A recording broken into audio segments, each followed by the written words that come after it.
Halo pemirsa NTB1 bersama saya Mas Dila Dahniati dalam NTB1 Interaktif. Ya pemirsa, hari ini merupakan hari yang sangat spesial karena NTB1 telah kedatangan sosok kebanggaan masyarakat NTB, yakni Dr. Haji Zulkifli Mansyah, Gubernur Nusa Tenggara Barat. Halo, apa kabar Bapak? Alhamdulillah. Iya. Pak, MotoGP dan banyak perhelatan besar di Nusa Tenggara Barat ini sendiri sepertinya mulai mengatrol nama Pak Gub nih ke pentas nasional, dan baru-baru ini nama Pak Gubernur muncul dalam survei lembaga Kedai Kopi sebagai calon presiden dari Indonesia Timur dengan elektabilitas terkuat. Nah, bagaimana Pak tanggapannya? Ya wajar karena saya gubernur ya, saya punya partai ya, apalagi ada international event di tempat kita, dan saya kira wajar-wajar saja, tapi kita nggak GR juga disebut namanya terus besar kepala gitu, karena menurut saya politik Indonesia itu unik juga. Tapi memang selama ini ya, kalau kita lihat itu diskusi tentang calon presiden, wakil presiden itu ya selalu orang dari Jawa saja. Ya memang karena populasi di Jawa Barat misalnya puluhan juta, Jawa Tengah puluhan juta, kemudian Jawa Timur puluhan juta, di DKI hampir sama. Jadi wajar kalau nama-nama mereka yang disebut. Tapi kalau ada yang misalnya merepresentasikan Indonesia Timur, jadi bukan hanya NTB gitu, itu jumlahnya juga tidak kalah besar. Dan saya kira menarik aja sebagai satu wacana ya, bahwa memang diskusi tentang kepemimpinan Indonesia ini bisa siapa saja.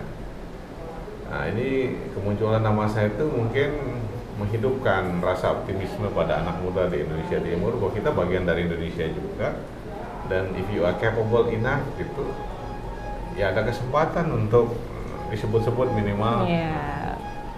Tapi ini ya kita lihat saja nanti. Saya juga bukan bermaksud rendah hati atau apa, tapi pengalaman di DPR 3 periode, kemudian menjadi tokoh nasional satu hal yang biasa, jadi wajar-wajar saja. Iya.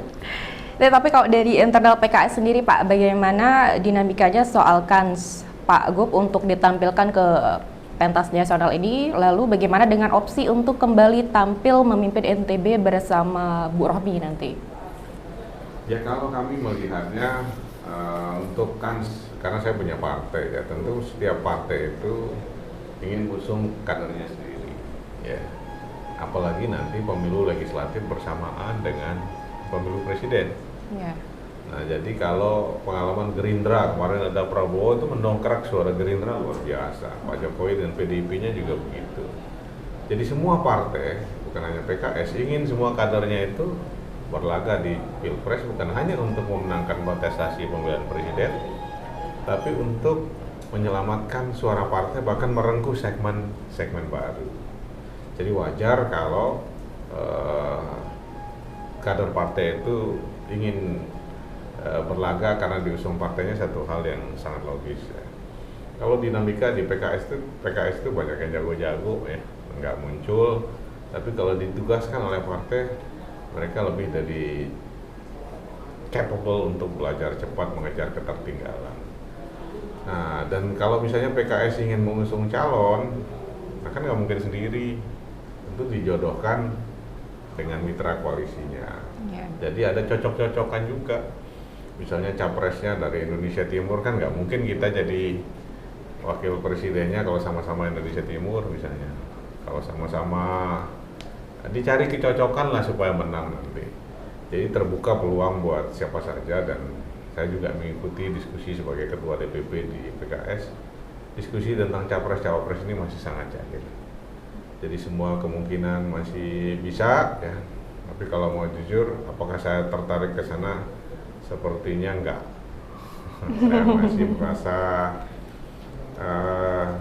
berkonsentrasi dulu di Nusa Tenggara Barat.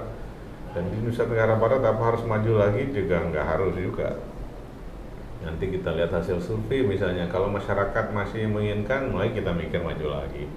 Tapi kalau masyarakat dari survei misalnya nggak ingin, ya kita harus tahu diri juga. Mungkin ada orang lain yang lebih pantas, lebih capable untuk jadi gubernur. Menurut kami, gubernur, bupati, kepala desa adalah pelayan. masyarakat. Nah, kalau ada orang yang punya kekuatan lebih untuk menjadi pelayan yang lebih baik, kita dengan senang hati juga mempersilahkan.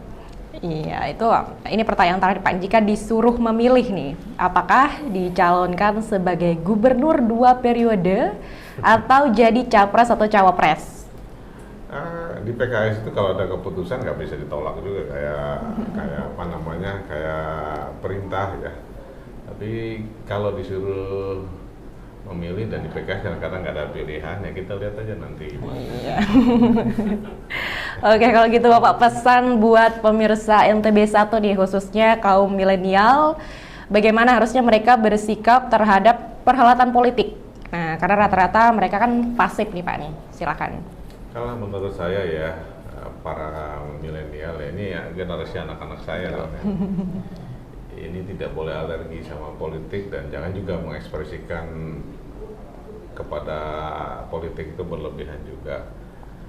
Nah, politik ini menyangkut kepentingan publik ya, dan kata filsuf bahwa kalau orang baik jauh dari politik, maka posisi politik itu akan dikangkangi oleh mereka yang tidak baik. Nah, jadi menurut kami politik itu satu hal yang mulia, kekuasaan tidak harus identik dengan tipu menipu gitu. Tapi ketika kita mampu menyelesaikan problem masyarakat, mendistribusikan harapan pada yang lemah, yang miskin diperhatikan, yang marginal dikasih tempat, menurut saya tidak kalah pentingnya dengan jabatan-jabatan yang lain. Iya, pemirsa, itu dia tadi sekaligus menjadi closing statement dari Pak Gubernur Nusa Tenggara Barat.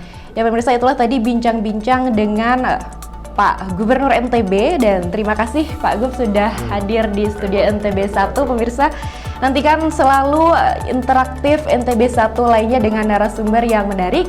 Saya Mas Dila Daniati, terima kasih dan sampai jumpa.